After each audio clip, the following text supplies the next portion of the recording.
Maybe you were called clingy when in reality you were abandoned one too many times. You might have been told to calm down when your body was screaming that something was wrong. You're not imagining this. You're showing the signs of a nervous system that's been forced to scan for danger since you were a kid. Now, these are signs that can show up more commonly in women. Not always. Trauma doesn't play favorites. Everyone shows it differently. Some signs tend to show up more often in men, like explosive anger or workaholism or emotional numbness. Not because men are less emotional, but because trauma adapts to how a person learned to survive. And sometimes for men, that meant shutting feelings down completely. And some trauma signs are common in both women and men. They're like hypervigilance, panic, difficulty trusting people, staying in bad relationships, isolating when you're overwhelmed, or feeling like everyone else got the rule book for life except you didn't get it. But the signs that are especially common in women, things like difficulty setting boundaries, people pleasing, over apologizing, perfectionism, and intense sensitivity to rejection. These are common in women. They're not weaknesses. They're not necessarily female traits. They're trauma-driven adaptations to what was hard for you. And the good news is they can be unlearned, and I want to talk about them. So when I was in college, I had no choice but to overfunction. I lived on my own. I had moved to California. I wasn't, given any college money. I did inherit a little money from my dad when I was 15 and he died. And I spent it to buy a car that died. And I went to a language camp and it helped me pay rent a little bit at first when I moved out of the house very young. But by the time I moved to California when I was 19, I didn't have anything. And I was making pizza in a pizza place around the corner, which was a great job because I could walk to it. I didn't have a car anymore. I was riding BART to the community college, which ended up being a fantastic experience. But I really had to ration every dollar. And I remember, I used to eat for dinner almost every night French toast made with cheapo bread and eggs and milk and cheapo pancake syrup. And it was great. I was actually, it was a little better than what I was used to when I was a kid, when sometimes we didn't even have dinner. I had some very ragged eating habits as a result of how I grew up. But I also used to smoke cigarettes back then. That was a big piece of my budget. And then the BART tickets, and I got my clothes always people would give stuff away for free out on the street. That's where I got most stuff. I had one coat, one pair of shoes, both of them pretty ragged. I mean, I was poor. So the pizza job helped me pay the rent and tuition was very, very cheap. And I managed, I just managed, I got by. But I had to overfunction. I had to work a lot of hours and I had to take a lot of classes. And it was kind of new to me to be so highly functional. And it was kind of a joy, honestly. I had this boyfriend at the time and it wasn't a very supportive relationship. It was at first and then it wasn't, and I needed to leave that relationship because it had fallen apart. But I lived with him. And if I could go back and give myself advice now, I'd say just don't. He wasn't even my boyfriend when I moved in with him. Anyway, he was lovely in many ways, but he didn't stay lovely. He broke my heart, and I had to go couch surfing for a whole summer, just finding a place to live and scratching money together. I worked as a home health aide. That was kind of a good job because I could eat there, I could do my homework there. And then to get to my school, it was a 90-minute commute on public transportation, which was actually fantastic because I could do pretty much all my reading and work there. And then I had, oh God, this will date me, but I had, this was before we had, computers. And I had this typewriter that I'd gotten on the street, but this is so gross. It had been used as a cat box before. And so I had to really shake it out and rinse it out. And it smelled like cat pee and it had these little pieces of grit in it all the time. And I would try to type. And all I had to do was buy one typewriter ribbon and I got that thing going. And I typed all my papers on it. So I'd write them longhand when I was riding BART and on the Muni, which is the subway streetcar thing over in San Francisco. I'd write all these papers and then I'd type it out at the end. Anybody who's my age remembers how we had to do this. It's a two-step process. I was a good writer, though. It set me up to be an author today.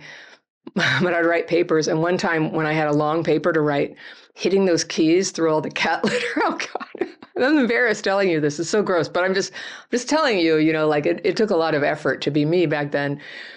but I chipped off the bone in my knuckle from having to type so hard so many times, all those strikes. And I woke up and my finger was really fat. Totally great thing about going to San Francisco State University back then, free health insurance. First time in my life I ever had health insurance. And I went in there and they x-rayed it and they're like, yeah, it's broken. And they splinted it. And no, it was my right hand. I remember having your right hand splinted is a total nuisance. So I was overfunctioning and I made it go. I managed to do all of this by smoking a lot of cigarettes and drinking a lot of coffee. And I'm just going to say, for anybody who's going to scold me, I did stop smoking. I got over it. But smoking used to be, looking back, I can say that's how I stayed regulated because I had a lot of trauma back then. And smoking was this very yucky, ineffective, doomed way that I was trying to hold my mood together and my focus together. And nicotine will work like that at first, but obviously the side effects totally got the better of me. And I did quit. I quit when I was 34. And that was a long time ago, my friends. So I have got a long time of never taking a hit off a cigarette, I'm happy to tell you. But that's how I did it. And I would drink so much coffee and I wasn't eating very healthy and I didn't have enough to eat some days. And so I had this just chronic stomach ache. And especially when I was younger, that's how I manifested stress. And so I would just be like riding BART, just like, all the time with just like a sore stomach and stressed out and worried about things. And I really hadn't been that person before, but it was this fuel that helped me to do this. And do you know, I got like incredibly good grades. I graduated with honors. I did some really good work. I was the first woman producer of the small-time cable station that colleges used to have back then. And I came out of there like, feeling so accomplished, but just completely strung out. Oh, and I started being a comedian during that time. I was doing comedy shows every night. I was exhausted. I couldn't sleep when I had the chance. I was so worried. I was an overfunctioner. So this is a certain female kind of stress. And I've met men who are like this before, but it's very hard for me to be around that energy now because it's like, I feel like I'm made of paper and it is a match. It sort of catches me and I very easily will slip into that again. And doing the work I do now, like Crappy Childhood Fairy, do you want to know a secret about this? It can be an infinite amount of work. You could always make a better video or more videos. And then there's all this stuff behind the scenes, like how are we going to publish it? What's the thumbnail going to be? What's going to be in the link? What course are we going to put on sale this month? And how are we doing? And then, we have the whole membership program and I do all this coaching there and and all these people work here and I'm their boss. And so it could be infinite and it takes a very conscious effort for me. And it's part of my trauma healing to remember that over-functioning and pushing like that isn't healing. It's not the direction of success. It's part of success to go in that direction, but like going further and further doesn't get you more success. It has diminishing returns at a certain point. So that's a form of female trauma. So after I graduated, I had this comedy skit trio that we had started during college, and me and two other people. And we moved from San Francisco down to LA. We decided to go try to make it in Hollywood. And we were good too. It was not unreasonable that we could do that. We were like, everything we ever did would lead to more bookings and it was funny. And this was the 80s. And San Francisco in the 80s was this incredible comedy universe back then where absurd was where it was at. And boy, were we absurd. You didn't have to have an ending for your skits. They didn't have to make sense. You could just wear some bizarre wig and it wasn't improv. I did do improv, but this was not improv. This was written skits. And we talked to these comedy clubs into putting us on in the middle of a stand-up lineup, which is unconventional. So it'd be stand up, us. We were called the Comedy Cows, stand up. So then we're like, let's go to LA. We'll go do it there. I did this through my last year of college. I was getting never more than 4 hours of sleep a night. I was earning $6 an hour doing the home health aide work. And then I'd get to school and be the very best girl of the school. I was so I'm going to do it. I'm going to be the best girl, daughter of an alcoholic mom behavior there. I'll be so good. I'll be recognized. But it was a happy time. I was exhausted, but I was so stressed. So when we moved to LA, I was able to get work as a temp. Even though I did all that work in college, I will say it was pretty weird how accomplished I was in video production at school, and I never got a job in production. But I did work as a temp at the public TV station down there, and I could not stop over-functioning. So I was working 40 hours a week. We were doing like 4 or 5 shows or open mics a week. We were rehearsing every hour that we weren't, all weekends. Any evening that we didn't have a show or an open mic, we were rehearsing and writing material. That is how you make it in Hollywood. And if you keep it up, you might succeed. It's a pretty hard road. No friends, no recreation, no restaurants, no hikes. I lived in LA 2.5 years. I went to the beach 2 times. That's it. I was just like always writing skits and practicing. And the group was doing really well. I had an agent and we were getting gigs. And this guy, very well-known guy to anybody in comedy, Bud Friedman, who ran the Improv in LA at the time, said if we would get a director and tighten up our act, he would put us on the main lineup. Do you know what a big deal that is? Like that is like a huge opportunity. And right then, that was when my trauma came back and bit me. I was struck with these mystery symptoms. I had a fever. My fever was like 99, 100 every day. It ended up lasting a year. I started getting dizzy. And the one thing that made me dizzy was like bright lights in my eyes. And I was so tired. I was just like so tired. And if I stayed up late, and in your 20s, how sometimes you stay up late, if I didn't get like an adequate amount of sleep, I'd wake up like a truck hit me and it would take me weeks to overcome it. It was like a hangover from not getting enough sleep. And so I went to the doctor and I was diagnosed with chronic fatigue syndrome when they were just figuring out what that was. I think it's evolved a lot. What is it? But whatever. I had something that gave me a fever for a year and knocked me out. It took me a year to get better, which turns out to be very lucky, like not everybody does. I didn't get better until I gave up my apartment and I gave up the dream of doing comedy and I came back to the Bay Area and got myself a little job as an administrative assistant somewhere that wasn't stressful and got by for a while. And eventually I did a few small creative, projects and I made a funny short film that won a prize. And I wrote a self-help book that was well received. And this was all back in the 90s. And even though everything I did was a fairly successful first effort, I never followed up on any of it. I didn't really go for it creatively or with my ambition. Like I just got kind of like broken by that experience in LA. It's like there was this wound. I was just stricken with a loss of confidence and my creativity went silent for more than 20 years. And then it came back. And you see me here like I'm in it, I'm living it again. But this is what I've got to tell you because this is the truth that changed everything. This was a very normal pattern of a way trauma expresses itself in women when it's not healed. What was underneath that is I was dysregulated. I thought I was a failure at comedy. I thought I was a failure as a writer. I wasn't. I wasn't too lazy or too scared or too ordinary looking to succeed, even though that's what I told myself at the time when I was 30 and trauma kind of took over my whole life and capsized it. I was dysregulated. And that's why I gave up after every success. That's why everything was so hard for me and felt like I had to play small. Have you ever done that? You play small just to control all the symptoms, all the dysregulation. When you've been through trauma, especially in childhood, your nervous system learns survival habits. These aren't flaws, they are survival strategies. They are adaptations. You might constantly scan for danger or feel triggered when it's silent or shut down emotionally when you're overwhelmed. These responses aren't random. They often started as protective strategies, and while they may not serve you now, they once helped you survive. So you're not crazy. You're dysregulated. For some people, panicking and feeling like you just have to do a lot of stuff when things feel kind of quiet might be a flashback. For other people, that's anxiety. That constant preoccupation with how someone feels about you, right? That's a female form of manifestation of trauma. How do you feel about me? How do you feel about me? Do you like me? That can come from years of uncertain or unconditional love. And if you tend to isolate or shut down, that might be how your body learned to cope when closeness felt risky, which it was. Not all trauma looks the same, but if you recognize yourself in any of this, you are not alone, my friend. In fact, it can be incredibly helpful to know the ordinary signs that your nervous system is still reacting to trauma in the past.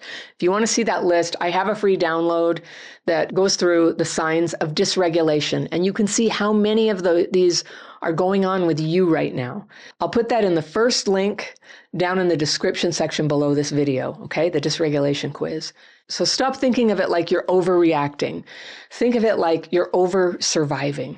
And it needs to be adjusted.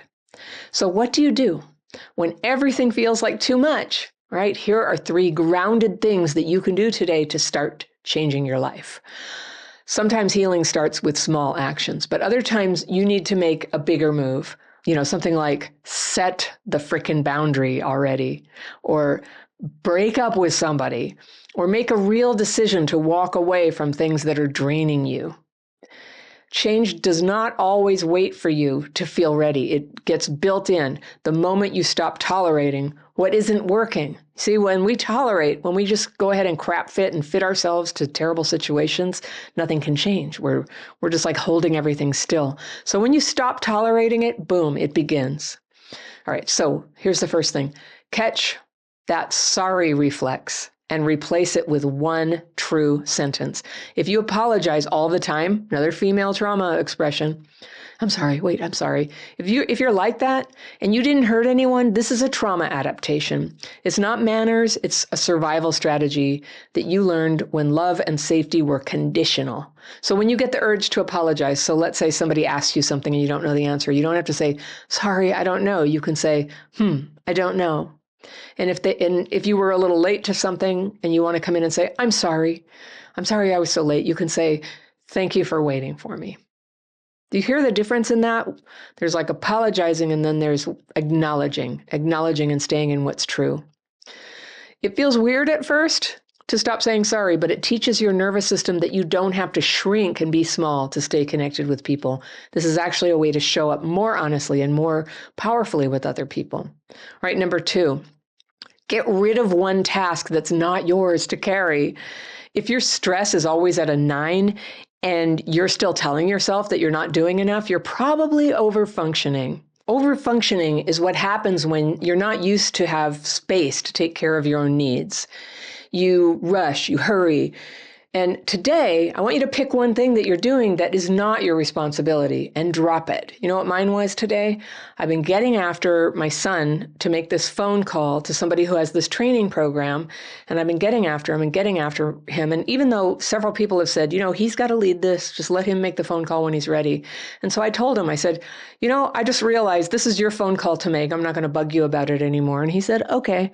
And I don't know what he's going to do, but it felt great. I think he felt more respected too. So you don't have to explain to people. You don't have to apologize. You can just let someone else handle these responsibilities. Or you can let it go undone. This can apply to housework sometimes. You can do it just once. I know you can. And just so that you can allow yourself to have the experience of what it feels like to discover that the world doesn't stop turning.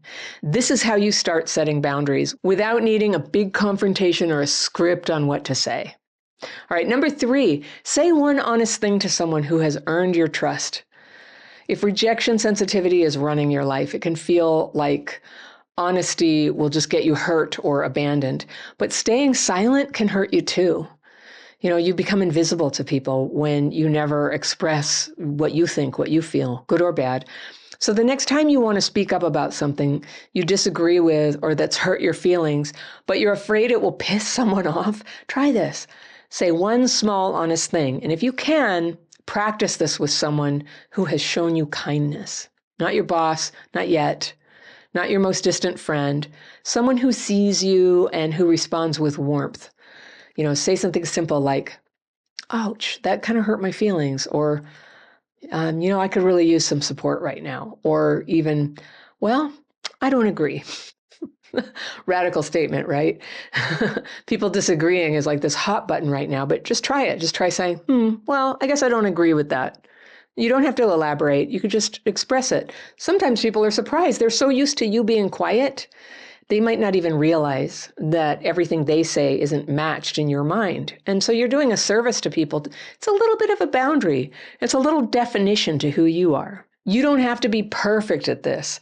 You just have to be real, and it takes practice. So you start with people who are easiest for you and work your way towards speaking up in any situation where it matters to you. Not every situation matters. You don't have to go, always say what you think. It's when it matters. Speaking up is actually what builds connection. And practicing this is how your brain learns the difference between danger, which your trauma is always bracing itself for, and closeness, which is what you want. I have another free download that might be helpful for you in this. It lists friendship skills. And I don't know about you, but I did not learn these at home. And it helps to have a reference to just be like, what is a good friend? How does a good friend act? And I'll put that in the second link down in the description section below this video. So you'll find it there. It's free. It'll be sent to you just as soon as you put in an email and we send it to you.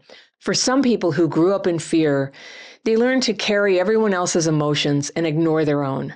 Some learn to feel responsible for keeping the peace or for smoothing things over, for not being a burden. So when healing begins, you may find that you get these waves of feeling guilty, like I didn't control that for other people.